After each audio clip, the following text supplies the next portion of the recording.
शेतकरी मंडळी रामराम। सध्या आपण आपल्या गहू पिकाच्या वावरामध्ये आहे आणि ज्या शेतकरी बांधवांनी गव्हाची पेरणी यावर्षी केलेली आहे त्या प्रत्येक शेतकरी बांधवांना वाटते की आपल्या गहू पिकाचं एक चांगलं दमदार उत्पादन यावर्षी आपल्याला भेटायला पाहिजे। जर आपल्या गहू पिकाचं रेकॉर्ड ब्रेक उत्पादन आपल्याला घ्यायचं असेल तर प्रामुख्याने 3 गोष्टींवर आपल्याला भर द्यायचा आहे। पहिलं महत्त्वाचं म्हणजे योग्य पाणी व्यवस्थापन, दुसरं महत्त्वाचं म्हणजे योग्य खत व्यवस्थापन आणि तिसरं महत्त्वाचं म्हणजे योग्य फवारणी व्यवस्थापन। सध्या आपण आपला गहू पाहिला किंवा बरेचसे गहू पाहिले तर पाले अवस्थामध्ये आहे आणि या पाले अवस्थामध्ये आपण आपल्या गहू पिकाला हे फवारणी करून घेत आहे। आता हे फवारणी आपण कोणती करत आहे, किती डोस याचा घ्यायचा, खर्च किती आहे, हे संपूर्ण माहिती आपल्या आजच्या व्हिडिओमध्ये आपण पाहणारच आहे। पण त्या अगोदर तुम्ही व्हिडिओ पूर्ण पहा आणि आपल्या शेती मित्र रोशन यूट्यूबला आपण सबस्क्राईब करून घ्या।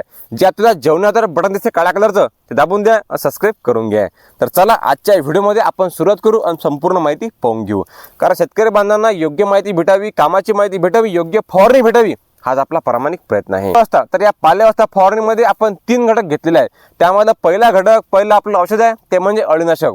आता गहू पिकावर फारशी अळी येत नाही, परंतु एखाद्या वेळेस जर आपल्याला पाने खाणाऱ्या अळीचा प्रादुर्भाव झाला तर मग मात्र आपली पंचित होऊ शकते।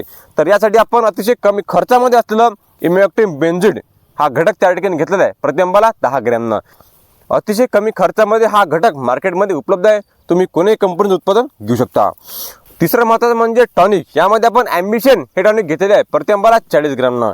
याने काय होणार आहे की आपल्या गव्हाची क्वालिटी ही 1 नंबर होणार आहे, पूर्णपणे हिरवागार आपला गहू होणार आहे। कारण यामध्ये अमिनो ॲसिडसाठी घटक त्या ठिकाणी आपल्याला पाहायला मिळतात आणि हे 3च घटक घेऊन आपल्या गहू पिकाला आपण हे पालेअवस्था फवारणी जी आहे ती करून घेत आहे।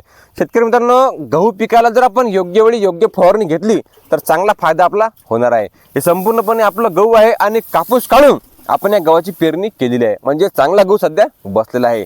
या व्हिडिओ संदर्भात जर आपले काही प्रश्न असतील तर नक्की विचारा, आपल्या प्रत्येक कमेंटला उत्तर दिलं जाईल। धन्यवाद।